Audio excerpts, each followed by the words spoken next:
Խոսքս խոնարհաբար ուզում եմ ուղղել նրանց, ովքեր դեռ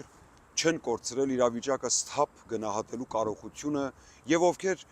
իրապես մտահոգ են Հայաստանի հայկական, ավանդական ու հոգեվոր լինելու էգզիստենցիալ հարցերով, ովքեր հաշտ չեն Հայաստանի օրվա իշխանությունների բերած կեղծիքի, ստի, պառակտումի, սպառնալիքների, դավերի եւ ուրացման հետ։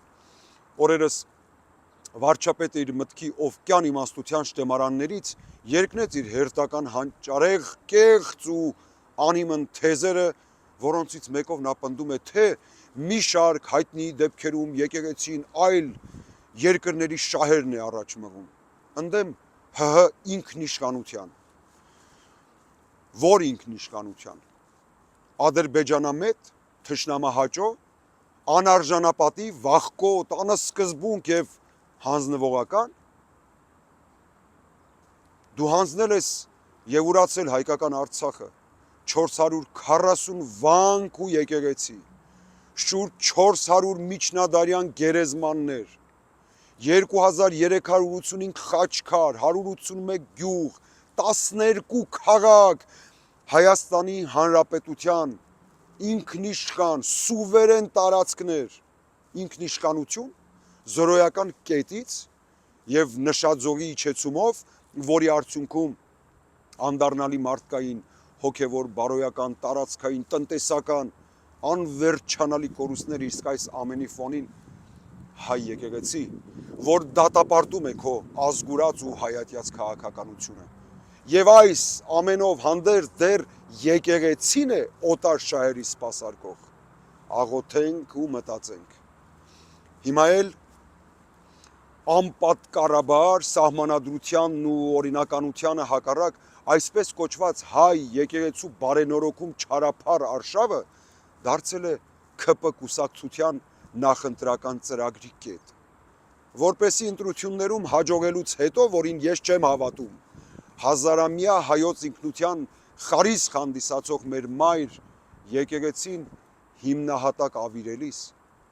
հղում անի ժողովրդից ստացած մանդատին, խուսափելով պատասխանատվությունից։ Աղոթեք ու մտածեք սիրելիներ։ Վարչաբենդի թմկահար վարչապետի մտքի գոհարներից է ժողովուրդը Աստծո ձայնի կրողն է եւ այլն։ Մեր սաղմոսասանց վարչապետի տրամաբանությամբ Հիսուսին խաչելությամբ մահվան դատապարտող ժողովուրդը Աստծո ձայնի կրողն էր։ Հայաստանում բնակվող 3 միլիոն բնակչությունից ընդամենը 688 հազարն են Աստծո ձայնի կրողը, իսկ մնացյալ 2 միլիոն 312 հազարը աղոթեք ու մտածեք, սիրելի հայրենակիցներ, գիտակից զավակներ, մեր եկեղեցու։ Ստացվել է այնպես, որ հունիսի 7-ը ոչ միայն համապետական խորհրդարանական ընտրությունների օրն է, այլ նաև Սուրբ Էջմիածնի տոնը։ Գիտեիք, այդ օրը հայ եկեղեցու Սուրբ ավազանից ծնված հայ եկեղեցու ճշմարիտ հետևորդը պետք է ընտրություն կատարի Էջմիածնի եւ անդեմի միջև։ Բարու եւ չարի, հոգեվորի ու անբարոյականության, ազգայինի եւ ուրացման, հայամետի ու հայատյացի միջև։ Աղոթենք անդադար, մտածենք ինքնուրույն եւ այո, մասնակցենք ընտրություններին Սուրբ Էջմիածնի խորհրդով եւ Քրիստոս հարյավ իմերելոց